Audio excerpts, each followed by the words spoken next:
অধিনায়ক মিরাজের 10 ম্যাচে 1 জয়, বাংলাদেশ দলের টানা 4 সিরিজ হার। ওডিআই ক্রিকেটে বর্তমানে বেশ ভঙ্গুর অবস্থায় আছে টাইগাররা। এমন অবস্থায় আলোচনা, মোসাদ্দেক সৌম্যরা দলে এলে কি বদলে যাবে দলের চিত্র?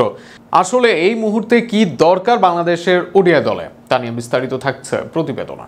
প্রথম ম্যাচে প্রতিপক্ষকে 222 রানের টার্গেট, যেখানে ম্যাচ গড়ায় 48 ওভার পর্যন্ত। তবে দ্বিতীয় ম্যাচে তার অর্ধেকও করতে পারেনি বাংলাদেশ দল। আফগানদের বিপক্ষে 190 রানের লক্ষ্যে 109 রানে গুটিয়ে যায় বাংলাদেশ। ওডিআই দলের ব্যর্থতায় নতুন করে আলোচনায় ব্যাটিং লাইন আপ। লিটনের অভাব ভালো করেই ভুগেছে বাংলাদেশ দল। মাঝের ওভারে সোহান, জাকের কেউই স্পিনে পারদর্শী নন, আবার দুজনই আছেন হিটার হিসেবে। ওপেনিংয়ে তানজিদ ব্যর্থ হচ্ছেন, টি-20 এর আমেজ থেকেই বের হতে পারছে না সাইফ। মিরাজ, শান্তরা এই ফরম্যাটে আসলেও বলার মতো কিছু করতে পারছেন না। সব মিলিয়ে এই মুহূর্তে ব্যাটিংয়ে হতশ্রী চিত্র টাইগারদের, যার ফলাফলও মিলছে বাংলাদেশের রেজাল্টে। টানা 4 সিরিজ হেরে ওডিআই এর 10 নম্বর দল এখন বাংলাদেশ। অথচ একটা সময় এই ফরম্যাট ছিল বাংলাদেশের সেরা ফরম্যাট। ভারত, পাকিস্তান, শ্রীলঙ্কা, দক্ষিণ আফ্রিকাকে সিরিজ হারায় বাংলাদেশ। এমনকি দক্ষিণ আফ্রিকাকে তাদের মাঠে গিয়ে হারিয়ে আসে সিরিজ। একাধিকবার কিউইরা হয় হোয়াইট ওয়াশ।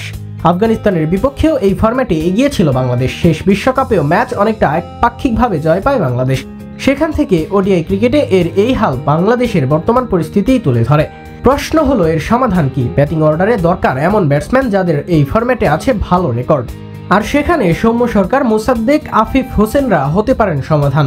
অন্তত এমন ব্যাটিং শেষ পর্যন্ত খেলার প্রতিশ্রুতি দিবে বাংলাদেশ দলের। অনেকের মনে হতে পারে দলের বাইরে যারা থাকেন তারাই হয়তো ভালো খেলোয়াড়। তবে ওডিআই ক্রিকেটে শেষ 10 ইনিংসে 40 গড়ে রান সৌম্যের, আছে একাধিক অর্ধশতক। কিউইদের বিপক্ষে তাদের মাঠে আছে সৌম্য 1.5 শতাধিক রানের ইনিংস। ওপেনিংয়ে এখনও তাদের চেয়ে অনেক ভালো অবস্থানে তিনি। অপরদিকে পঞ্চপাণ্ডবের আমলে হয়তো পারফরমেন্সের বিচারে আফিফ, মোসাদ্দেকরা পিছিয়ে ছিলেন। তবে মিডল অর্ডারে এই মুহূর্তে তাদের মতো স্টেবল ও ইনিংস বিল্ড করা ব্যাটারদের বড্ড অভাব বাংলাদেশের। সব মিলিয়ে ওডিআই ক্রিকেটে নজর দেওয়ার সময় এসেছে।